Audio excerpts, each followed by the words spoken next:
The vision of the public of a vaccine, I always used to make fun of that movie Contagion, which I forced myself to watch in March of this year and watch Gwyneth Paltrow, dying on the kitchen floor, is that at the end of that movie, there's this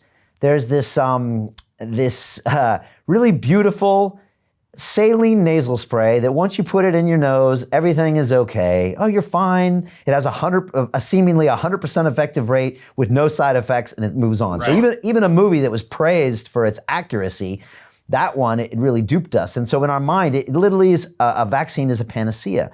And so when they mention this word to us, I don't know, because of our narrative as humans, we think, oh, that's the thing that's just going to save us all.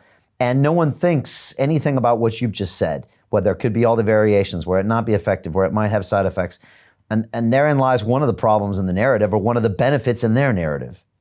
So Brian, one of the things that I like to remind people is one of the most misquoted Supreme Court cases in the United States is Jacobson, which is the one that allegedly says that states have the power to vaccinate a population against their will. Right, Dershowitz was here, and Dershowitz quotes that. He spoke to us about it as well. And the funny thing is, that case actually is about a civil fine. It has nothing to do with the vaccine.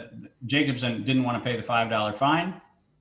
But what's important is that the justices in that case, if any of the lawyers who opine on its relevance would actually read the opinion, God forbid, if you actually read the opinion, what you find out is the justices said something which is actually really fascinating. They made it abundantly clear that vaccine was a belief system. Now, you know that in the US Constitution, we have a thing called the Establishment Clause, which basically says that you can't be compelled to believe something. The state cannot compel you to believe something, which means the state has an evidentiary requirement.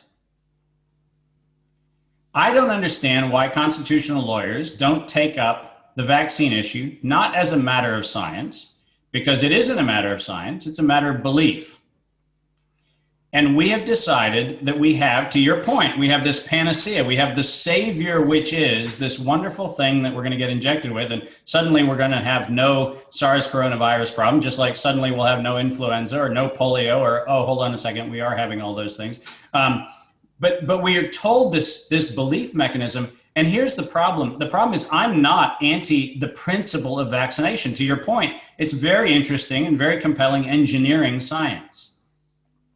But you cannot absolve a company of civil and criminal liability, which now through the emergency declarations, we've done for every company that's producing diagnostic kits and therapies and anything else. Under the emergency use authorization, every company is getting to run carte blanche without any liability for their willful negligence. And every state that continues to promulgate the rules of preserving this crazy emergency declaration is doing so that their pet manufacturing projects in their pet states have the ability to run with impunity.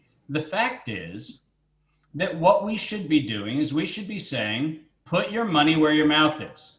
If your science can withstand scrutiny on safety and efficacy, I'll be the first one in the line to try it out.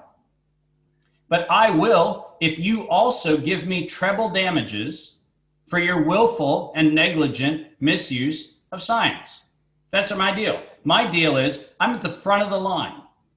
I'm seriously at the front of the line to advance the cause of humanity. If the other side agrees to treble damages, if they covered anything up, if they manipulated anything, and the reason why I can make that statement is no one will take my bet.